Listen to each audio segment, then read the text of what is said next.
హల్లెలూయా. ఏం జరగాలి సంఘంలో? ఆ మాట చూడండి. అపోస్తలుడైన పౌలు కొరింథీయులకు రాసిన మొదటి పత్రిక 14వ అధ్యాయం 40వ వాక్యం చదువుతాను. కాబట్టి నా సహోదరులారా, ప్రవచించడం ఆసక్తితో ఆపేక్షించడి, భాషలతో మాట్లాడటం ఆటంకపరచబడి కానీ సమస్తమును మర్యాదగాను క్రమముగాను జరగనీయుడి.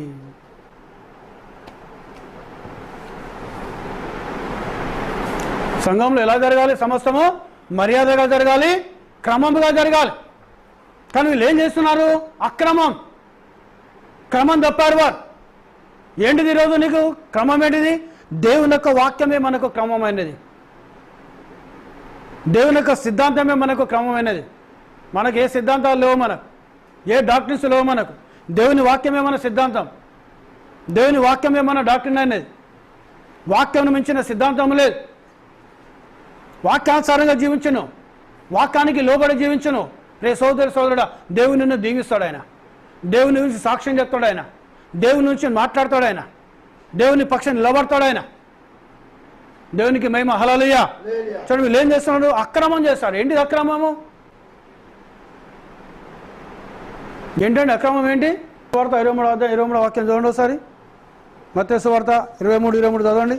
అయ్యో వేషధారణ శాస్త్రులారా, పరిసయ్యులారా, మీరు పుదీనలోను సోపులోను జీలకర్రలోను 10వ వంతు చెల్లించి ధర్మశాస్త్రంలో ప్రధానమైన విషయంలోను అనగా న్యాయమును కనికరమును విశ్వాసమును విడిచిపెట్టి తిరిగి. న్యాయం లేదు ఈరోజు, కనికరం లేదు, విశ్వాసం లేదు. ఎవరందు వింటూ విశ్వాసం ఎవరందు ఉండాలి? యేసుక్రీస్తునందు విశ్వాసం ఉండాలి. చూడండి నేను వ్యత్యాసం చెప్తాను. క్రైస్తవులు బైబిల్ చెప్తానది, నమ్మిన వారి వలన ఈ సూచక క్రియలు కనబడును. ఎంతమంది అయితే యేసు ప్రభువు నమ్ముతున్నారో, ఎంతమంది అయితే యేసు ప్రభుకు ప్రార్థన చేస్తున్నారో, ఎంతమంది అయితే యేసు ప్రభు వాక్యానికి లోబడి జీవిస్తున్నారో వారు ప్రార్థన చేస్తే సూచక్రియలు జరగాలి వారి జీవితంలో, అద్భుతాలు జరగాలి వారి జీవితంలో. కానీ ఏం చేస్తున్నది? విశ్వాసం ఎడిపోతున్నది. పలాని పాస్టర్ ప్రార్థన చేస్తేనే నా రోగం పోతుంది, పలాని పాస్టర్ ప్రార్థన చేస్తే దయ్యం పోతుంది, పలాని పాస్టర్ దగ్గర పోతేనే మాకు మంచి జరుగుతుంది. ఎక్కడుంది విశ్వాసము? వ్యక్తి దగ్గర ముందు విశ్వాసం అది, అవునా కదా? కానీ ఎక్కడ ఉండాలి విశ్వాసం? నీకు యేసుక్రీస్తు మీద ఉండాలనే విశ్వాసం. చెప్తున్నది నమ్మిన వారి వలన ఈ సూచక క్రియలు కనబడును. మార్కు సువార్తలో యేసు ప్రభు మాట్లాడారు. ఎవరిని నమ్మిన వారి వలన? యేసు ప్రభుని ఎవరైతే నమ్ముతున్నారో, యేసు ప్రభు నందు ఎవరైతే విశ్వాసం ఉంచుతున్నారో వారు ప్రార్థన చేస్తే సూచక్రియలు జరగాలి, అద్భుతాలు జరగాలి, దయ్యాలు పోవాలి, రోగులు స్వస్థపరచబడాలి. ఎందుకంటే ఆయన నిన్న నేడు నిరంతరం యేసుక్రీస్తు ఏకరీతిగా ఉన్నాడు. ఆయన మారని దేవుడు ఆయన. మరి నువ్వు ప్రార్థన, నీకు విశ్వాసం లేదా యేసు ప్రభునా? నీకు నమ్మకం లేదా యేసు ప్రభునా? నీకు బలమైన ప్రార్థన జీవితం లేదా యేసు ప్రభునా? మొరపెడితే దేవుడు అద్భుతాలు చేయడా? నువ్వు ప్రార్థన చేస్తే దేవుడిని నీ ప్రార్థన వినడా? నువ్వు ప్రార్థన దయ్యం పోదా? నువ్వు ప్రార్థన చేస్తే స్వస్థత జరగదా? నువ్వు ప్రార్థన చేస్తే మహత్కార్యం జరగదా? ఏది నీ విశ్వాసం? నీ విశ్వాసం మనిషి మీద ఉంది. పాస్టర్ అనబడే ఒక దైవ సేవకుని మీద ఉంది నీ విశ్వాసం. అప్పుడు పాస్టర్ ద్వారా జరగదు కదా, పాస్టర్కి ఆ శక్తి లేదు కదా. ఆ పాస్టర్కి శక్తి ఇచ్చేవాడు ప్రభువైన యేసుక్రీస్తు అయినాడు. ఆ పాస్టర్లో ఉండేవాడు ప్రభువైన యేసుక్రీస్తు అయినాడు. ఆ సేవకుల్లో ఉండేవాడు ప్రభువైన యేసుక్రీస్తు అయినాడు.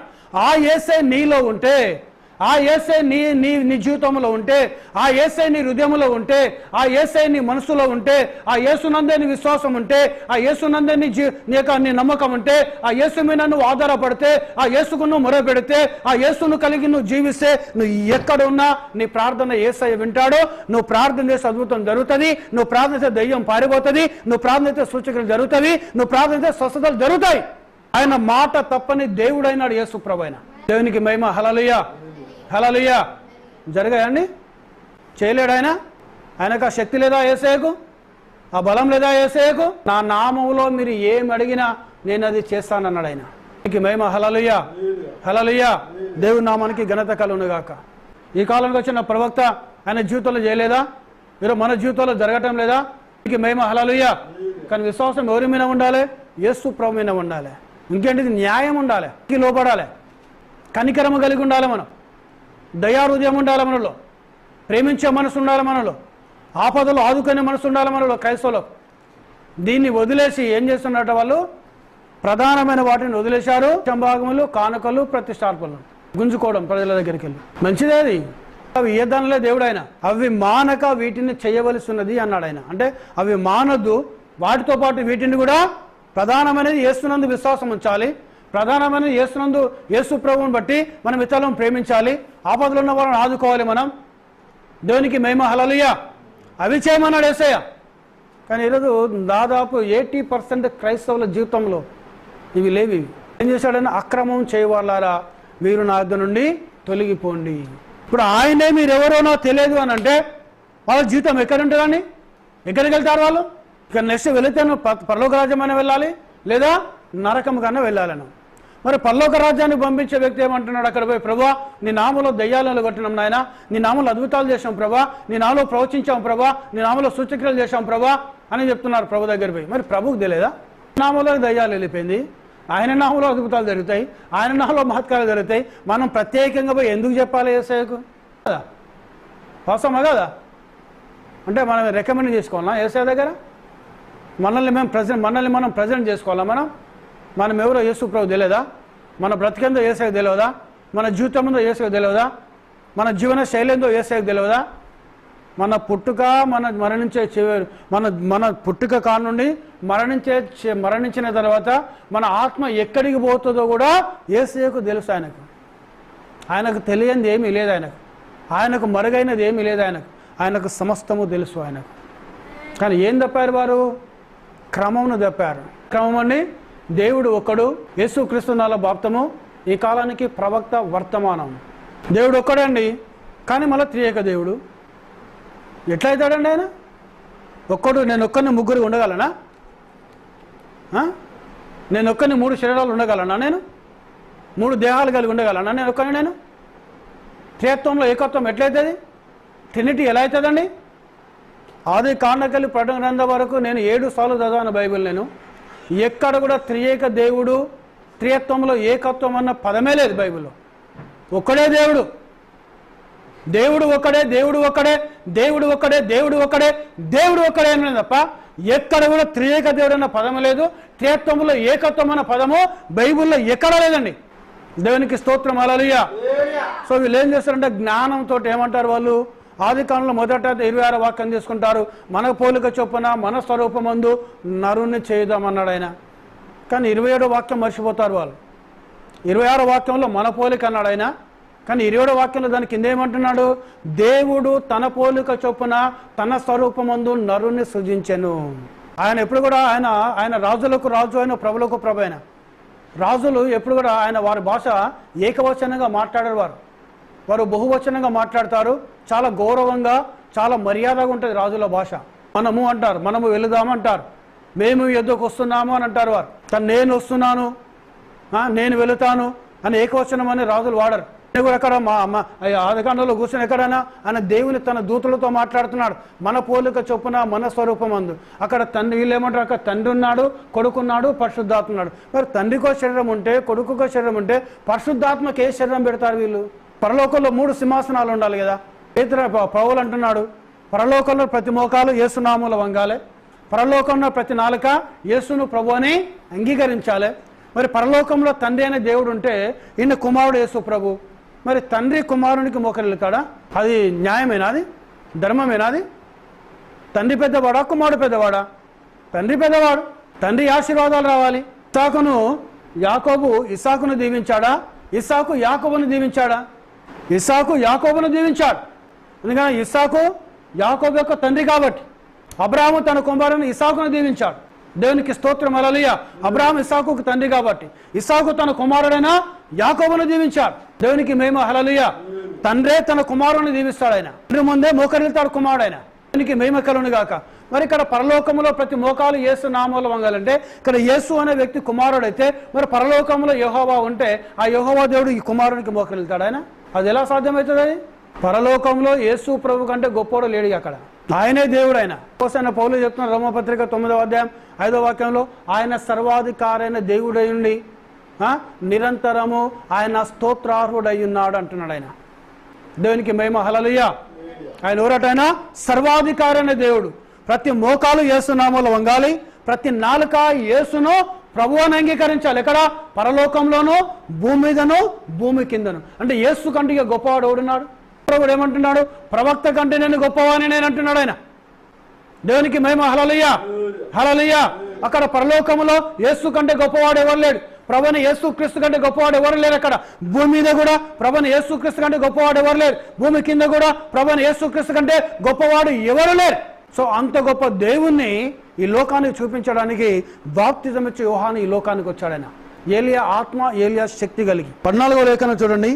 ఈ సంగతి అంగీకరించుటకు మీకు మనస్సుంటే, సంగతి ఆయన మొదటి రాకకు సమస్తమును చక్కదిద్దడానికి ఏలియాను ఏ విధంగా అయితే బాప్తిజం ఇచ్చే యోహానులో ఏలియా ఆత్మను పెట్టి ఏలియా శక్తిని పెట్టి నేను పంపించానో, ఆయన రెండవ రాకకు ముందు కూడా, రెండవ రాకకండి యేసుక్రీస్తుకు రెండవ రాకకు ముందు కూడా ఆయన ఏమంటున్నాడు, ఈ సంగతి అంగీకరించుటకు మీకు మనస్సుంటే రాబోవు ఏలియా ఇతడే, వినుటకు చెవులు గలవాడు వినుగాక. హల్లెలూయా, హల్లెలూయా.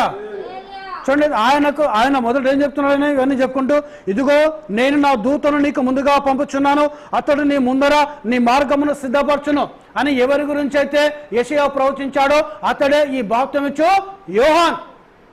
ఆయన మొదటి రాకకు మార్గమును సరళం చేశాడైనా, ఆయన తన దూతను పంపించాడైనా, మార్గమును సిద్ధం చేశాడైనా మొదటి రాకకు.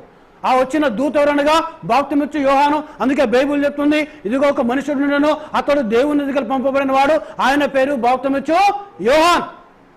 అతడు వెలుగుని గురించి సాక్ష్యం ఈయనకి వచ్చాడైనా, ఆ వెలుగుని లోకాన్ని చూపించేందుకు వచ్చాడైనా, ఆయన పెళ్లి కుమారుని లోకాన్ని చూపించాడైనా. ఆ వెలుగు యేసుక్రీస్తు అయినాడు, ఆ పెళ్లి కుమారుడు యేసుక్రీస్తు అయినాడు, ఆ దేవుడు ప్రభువైన యేసుక్రీస్తు అయినాడు. ఆయన ఇక్కడ ఏమంటున్నాడు, ఈ సంగతి అంగీకరించుటకు మీకు మనస్సు ఉంటే. ఉందా? ఈరోజు డినామినేషన్ వాళ్ళకు మనస్సు ఉన్నదా? ఈ వాక్యాన్ని అనేక సార్లు చదువుతుంటారు వారు, కొన్ని వందల సార్లు, వేల సార్లు చదువుతుంటారు వాళ్ళు. నీకు అంగీకరించేటకు మనసుంటే రాబో ఏలియా ఇతడే. హల్లెలూయా, హల్లెలూయా. అనగా రాబో ఏలనగా ఆయన రెండవ రాకకు ముందు కూడా సంఘం అస్తవ్యస్తంగా ఉంటే సంఘం, ఆయన రెండవ రాకకు ముందుగా ఆయన ఏం చేస్తారు, ఏలియా వచ్చి సమస్తమును చక్కబెట్టినమాట వాస్తవమే. ఆయన రెండవ రాక ముందు కూడా సమస్తమును చక్కబెట్టాలి. ఆయన మధ్యాకాశం రావడానికి ముందు కూడా సంఘమును క్రమంలో పెట్టాలి, సంఘమును చక్కదిద్దాలి, సంఘమును వాక్యంలోకి నడిపించాలి, సంఘమును ఆరాధనలో నడిపించాలి, సంఘమును సత్యవంతుని నడిపించాలి, సంఘంలోకి యేసు ప్రభును చూపించాలి. దేవునికి స్తోత్రం, హల్లెలూయా. సో ఈరోజు సంఘాలు ఎక్కడున్నాయండి? మానవ నాయకత్వం కింద ఉన్నాయి, మనుషుల నాయకత్వం కింద ఉన్నాయి. సంఘంలో ఎలక్షన్స్ అవుతా ఉంటాయి, సంఘంలో ఎన్నుకోవడం జరుగుతుంటది, సంఘంలో అన్ని జరుగుతున్నాయి. రాబో నీకు మనసుంటే వినుటకు చెవులు గలవాడు వినుగా అంటున్నాడు యేసు ప్రభు. రాబో ఏలియా ఇతడే, అనగా ఆయన రెండవ రాకకు నేను ఏలియాను పంపిస్తున్నాను. నేను ఏ విధంగా అయితే ఒక వ్యక్తి మీదకి తల్లి గర్భంలో ఉన్నప్పుడే ఏలియా ఆత్మతో, ఏలియా శక్తితో నింపి నేను లోకానికి పంపించానో, నా రెండవ రాకకు ముందు కూడా బాప్తిజమిచ్చు యోహాను లాంటి జన్మనే. బాప్తిజమిచ్చు యోహాను తండ్రి హృదయాన్ని పిల్లలతో తిప్పాడు, ఇక రెండవ రాక ముందు కూడా పిల్లల హృదయాలను తండ్రులతో తిప్పాలి. ఈ పరిచయం చేయడానికి కూడా అదే విధంగా బాప్తిజమిచ్చు యోహాను యొక్క జన్మం ఎలా ఉందో, ఈ యొక్క రెండవ రాక ముందు కూడా ఆ దూతను అదే విధంగా ఈ లోకంలో పుట్టిస్తాడు. ఆయన పుట్టించాడు, ఆ వ్యక్తి పుట్టాడు.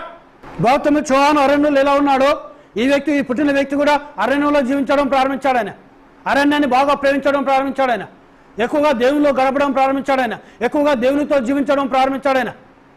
ఆయన పుట్టినప్పటి నుండే ఒక అగ్ని స్తంభం వచ్చి ఆయన తల మీద వాడడం ప్రారంభించింది. ఆయన బాప్తిజం ఇస్తున్నప్పుడు ఓహియా నదిలో ఆయన 13వ వ్యక్తికి బాప్తిజం ఇస్తున్నప్పుడు ఆయన ఒక దూత వచ్చి, ఒక మేఘము వచ్చి ఆయనతో మాట్లాడడం జరిగింది.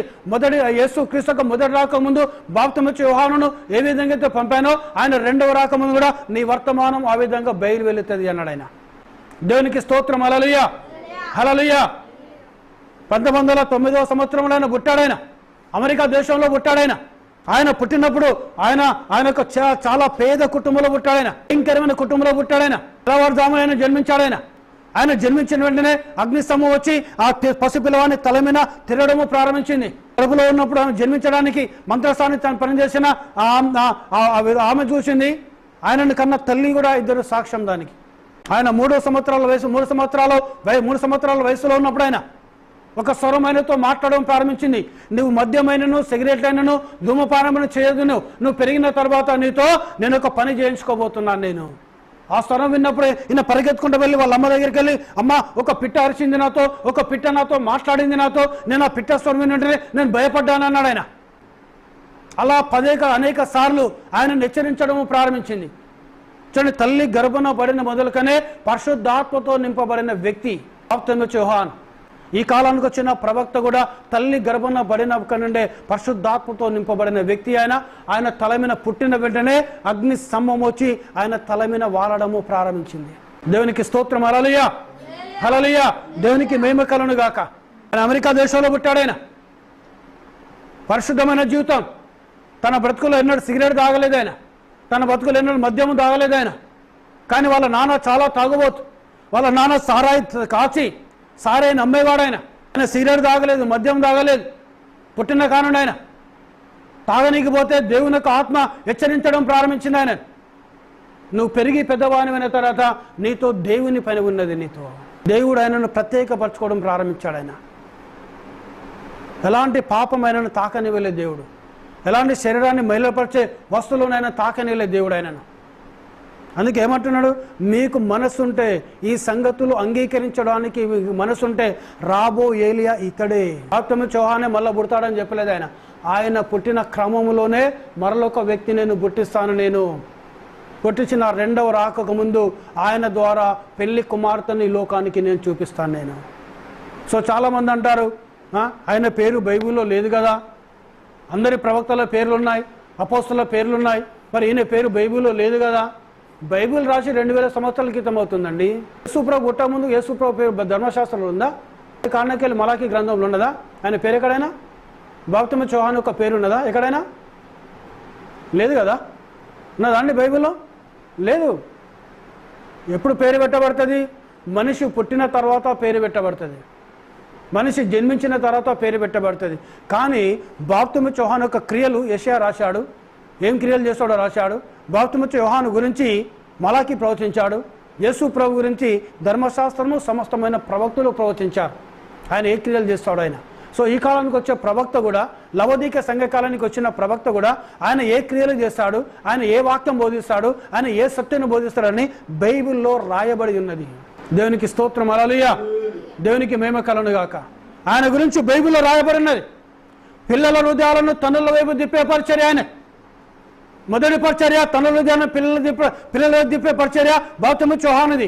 రెండో పరిచర్య అనగా పిల్లలను మన హృదయాలను తనులకు అపోస్తల బోధ వైపు తిప్పే పరిచర్య యొక్క అంత్యకాలములో రెండవ రాకకు ముందు ఏలియా ఆత్మ కలిగి ఏలియా శక్తి కలిగిన వ్యక్తి చేసే పరిచర్య అది. దేవునికి మహిమ. హల్లెలూయా, హల్లెలూయా. అందుకే ఇక్కడ యేసుప్రభు ఏమంటున్నాడు, ఈ సంగతి అంగీకరించుటకు మీకు మనసుంటే రాబో ఏలియా ఇతడే, వినుటకు చెవులు గలవాడు వినుగాక. Praise the Lord. Hallelujah, hallelujah. So రాబో ఏలియా ఇతడే. ఈ ఏలియా కూడా చేంజ్ చేయాలి. ఆయనను మహిమపరచుకోవడం కాదు, ఆయనను గణపరచుకోవడం కాదు. ఎవరిని గణపరచాలి? బాప్తిస్మం యోహాను ఏ దేవునైతే గణపరిచాడో, బాప్తిస్మం యోహాను ఏ వెలుగునైతే లోకాన్ని చూపించాడో, ఈ కాలానికి వచ్చిన ఏలియా ఆత్మ కలిగి ఏలియా శక్తి కలిగిన వ్యక్తి కూడా అదే వెలుగును చూపించాలి, అదే దేవునైతే నడిపించాలి, అదే వాక్యం నడిపించాలి, అదే సత్యం నడిపించాలి. ఆ పెళ్లి కుమార్తెను సిద్ధం చేయాలి. దేవునికి స్తోత్రం. హల్లెలూయా. పెళ్లి కుమార్తె గలవాడు పెళ్లి కుమారుడు. ఈరోజు మనం పెళ్లి కుమార్తె అయినాం. మన పెళ్లి కుమారుడు ప్రభైన యేసుక్రీస్తు అయినది. ఈ కాల వర్తమానంలో ఉన్న బిడ్డలు ఈ కాల వర్తమానానికి లోబడి ఈ కాల వర్తమాన ప్రకారం జీవించుకుంటూ ఈ కాల వర్తమాన సంఖ్యకి వెళుతున్న ప్రతి కుమారుడు ప్రతి కుమార్తె ఈరోజు దేవుని పెళ్లి కుమారుడవు, దేవుని పెళ్లి కుమార్తెవు, దేవుని పెళ్లి కుమారులో మనం ఒక భాగమైనా మనము. దేవునికి స్తోత్రం. హల్లెలూయా.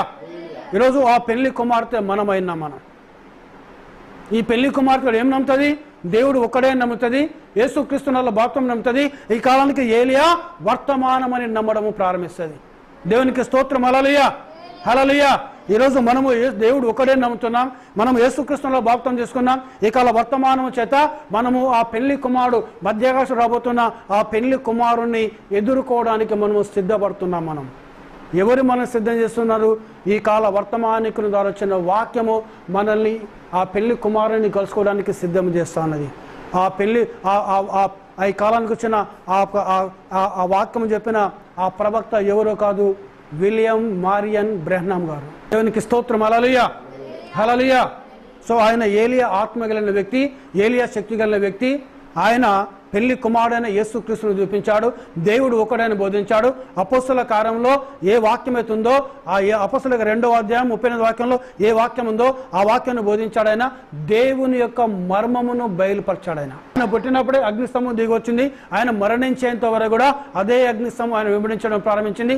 ఆయన వర్తమానంలో ఉన్న నీకు కూడా ఆ అగ్నిస్తంభం నీ మీద ఉంటుంది. నువ్వు చనిపోయేంత వరకు కూడా ఆ అగ్నిస్తంభం నిన్ను వెంబడించడం ప్రారంభిస్తుంది. ఆ అగ్నిస్తంభం ఎవరో కాదు, ప్రియ సోదరుల ప్రభు అయిన యేసు క్రీస్తే ఆ అగ్నిస్తంభం అయినాడు. ఆయన ఈ వాక్యాన్ని దేవుడు దీవించి దేవుడు ఆస్వాదించును గాక. ప్రార్థన చేసుకుందాం. God bless you all.